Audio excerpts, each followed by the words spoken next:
You take some chocolate and some lobster and some eggs. Say something, I'm giving up on you. Brainrot has been around for years, but recently, especially after COVID-19 and 2020, it has skyrocketed. The terms of skibbity, Rizzler, Sigma, and many more have been added to the daily vocabulary of teens and children alike. But is it actually doing something to the mental state of those children and teenagers? Many would like to believe that they're just videos, and it's just fun. But, truthfully, it could be deteriorating your mind.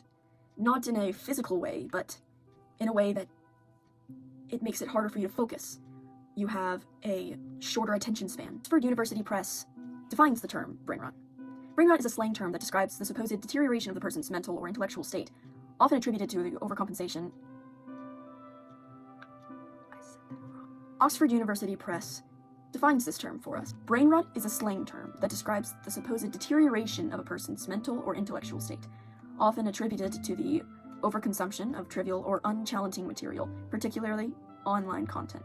Now, this has been going on for years, of course, but the year we are going to start is 2018, the rise of Among Us. When Among Us was launched in 2018, it was a simple online multiplayer game inspired by party games like Mafia or Mothman. At first, the game didn't gain much attention, but then, in 2020, Among Us exploded in popularity, thanks to largely to streamers and YouTubers like PewDiePie, Pokimane, and Disguised Toast, who showcased its chaotic, funny, and social gameplay during the COVID-19 lockdowns. Memes and vines have also been a thing since early 2000s.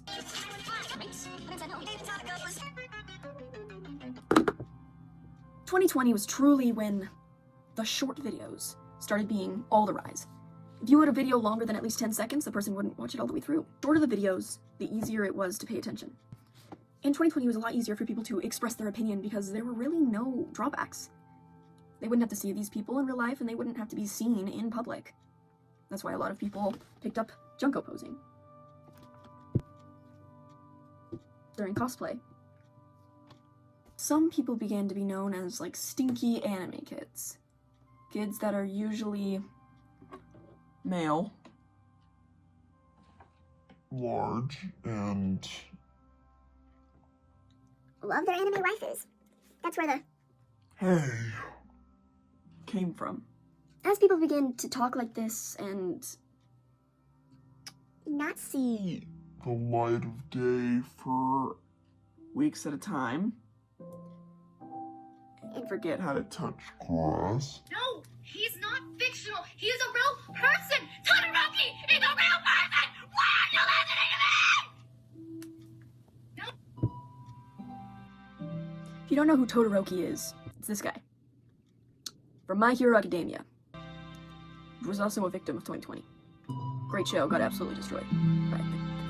Brainrot is internet slang for the obsessive, often mind-numbing consumption of particular trend, fandom, meme, or media, usually in a way that takes over your thoughts or humor.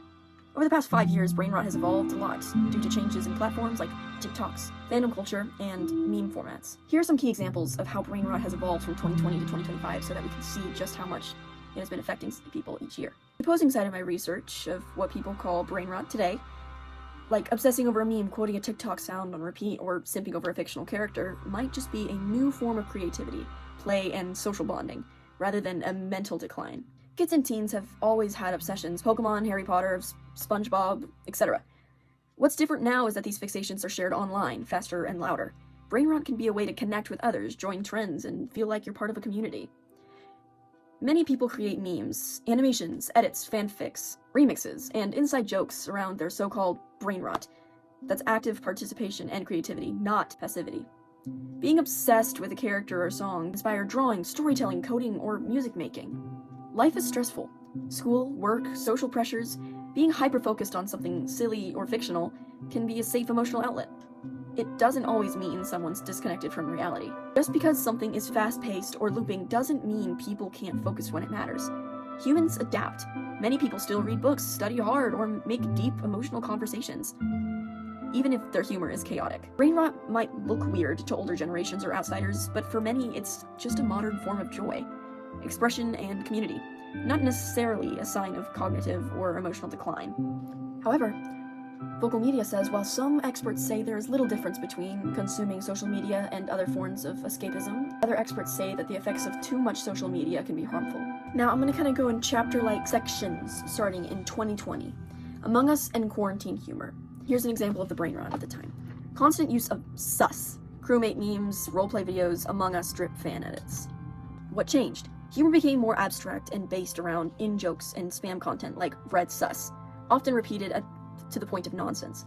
The result, Among Us became less about the game and more about the meme, infecting every corner of the internet. 2021. Genshin Impact and character simping. Brainrot example. People developing intense attachment to characters like Zhongli, Childe, or Raiden Shogun. These were the main 3 that I got from Google, just as a ranking system. What changed? Tumblr-style fandom obsession met TikTok short-form memes. Fans flooded timelines with edits, lore theories, and daydream content. Result? Fans began forming identities around fictional characters as my comfort character, etc. 2022 TikTok was core humor and sound Brainrot. Brainrot example. Songs like Jiggle Jiggle, Corn Kid, or It's Corn, taking over people's For You pages. You know, the It's Corn, a big lump of knobs. That What do you like about was- corn? What changed? Audio clips became memes faster than ever. People couldn't escape hearing the same 5 seconds of a song 1,000 times. The result? Auditory brain rot. People likely hearing TikTok sounds in their heads while trying to sleep. 2023. Skibbity toilet and shock value humor. Brain rot example. Skibbity toilet. DAFUQ. I'm not gonna say it. Boom. Animations and Sigma grind set edits. What changed? Humor moved into a surreal, uncanny valley zone. Kids especially got hooked on bizarre 3D animations with loud sounds and weird characters. Result: Brainrot got louder, faster, and more visibly chaotic, rewarding short attention spans. A little bit. Just because I've done my own personal research on it. No. The origins of Skibbity Toilet trace back to the surreal video series created by the YouTube channel DAFUQ Boom. The series started as a bizarre and humorous concept involving toilets with humanized heads that sing catchy. Remix the song Don't Don't Yes Yes by Visor.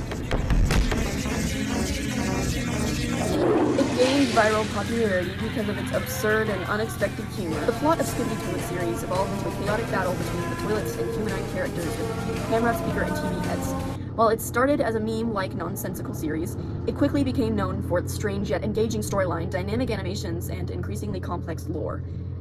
Its popularity can be attributed to the mix of humor, randomness, and the catchy soundtrack, making it a unique internet phenomenon. Now moving on to modern time, 2024 to 2025.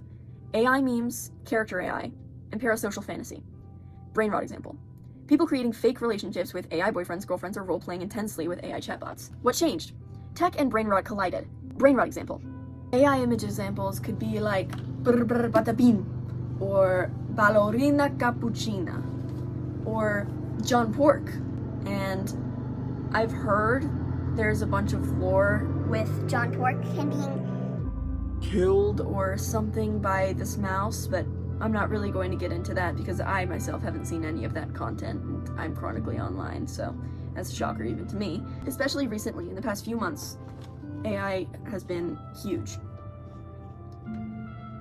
There's also tung tung tung tung tung sahur.